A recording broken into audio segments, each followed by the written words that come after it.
Well,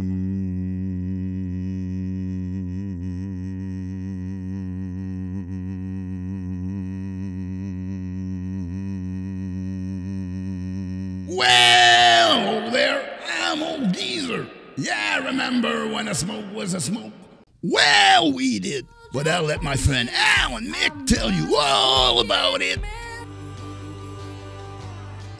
Hey, come on in. First of all, thanks for watching. My name is Al Joins, and I'm a broadcaster by trade, but I'm also a filmmaker. I've directed music videos. I've been interested in filmmaking since as long as I can remember. And now I have a project that I think you'll be interested in. And I'm still on the air. I do a show called Psychedelic Sunday where we play psychedelic music from 64 through 74, give or take a few years. And I think you're going to be interested in what I have to tell you, and what Mick Young has to tell you as well. Welcome to the Magic Bus. So I'm here as producer to tell you about the Magic Bus, because we like to get it made by the same people who lived through that mystical time, which I believe to be 1967 through 1969. Summer of Love, Monterey Pop Festival, and Woodstock. Two of the most incredible happenings of that decade. That's where we meet our pal Gus, at Woodstock. And you remember, we had to stay away from the brown acid. Well, our pal Gus didn't get the memo. He takes the famous brown acid at Woodstock, and he falls asleep for 30 years. Or like a coma, I would think. But that's where the movie's cartoon characters come into play. Gringo and Proto summoned to help poor trippy Gus in his quest to find peace of mind and another concert to go to. And it's on our wish list to get Cheech and Chong to voice these two animated aliens, by the way, who really don't know what the hell is going on. But one thing's for certain, it's happening somewhere in the head of our boy Gus. You could look at it like a new savior is born, or in this case, unleashed, and everyone seems to want a piece of him, including the military, but never seem to get it right, making them look like the Keystone Cops. In the music video that I directed, which you can watch at YouTube on Al Joins' channel, I used several formats when I filmed the video. It was all entirely filmed in 35mm, and I interspersed digital video throughout. It helped with the cost, and it blended perfectly. Also, the beauty of this film is that there's only one lead character, and that's Gus. We can also have a supporting cast of old and new legends doing cameos. Of course, Cheech and Chong are on our wish list, and that's the voice we want for the two aliens. And that pretty much takes care of the film aspect of the whole thing. I'd like to introduce to you now Mick Young. He's our head writer, our musical director, and in charge of social media. Hey, Mick. Thanks, Al.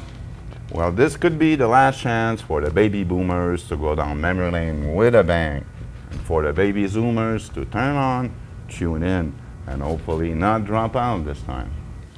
We know about the famous brown acid at Woodstock, and they know about Woodstock, so it's just a question of us reaching out to them with our movie, and who knows, they might pick it up from here. But for that, you're gonna have to reach them first. Putting your movie at the mercy of a Facebook ad in the general traffic will only scratch the surface, and your TV ad will only do so much. We've spent the last 6 months with our desired audience on Facebook, who are part of fan and group pages of bands from the 60s, all having a grand old time keeping the era alive. I was pleasantly surprised at how knowledgeable these kids are of the events. These groups also contain old hippies and the new stoner crowd exchanging memories. And the general feedback is they're all curious to see what happens with our story. From the first day of the shoot until its commercial release, you can stay in touch with your future audience with an entertainment package without having to spam the hell out of it, slowly building up interest until the ultimate moment when you announce the date of the release and setting the net on fire. For the music aspect of this thing, there's this bold stoner band movement out there, and I'd like to single out the Blues Pills, who would love to have their Woodstock moment. So by bringing them in at the onset with the soundtrack, we'll give a buzz to their ongoing career and bring their fan bases on board. This type of dedication cannot be bought.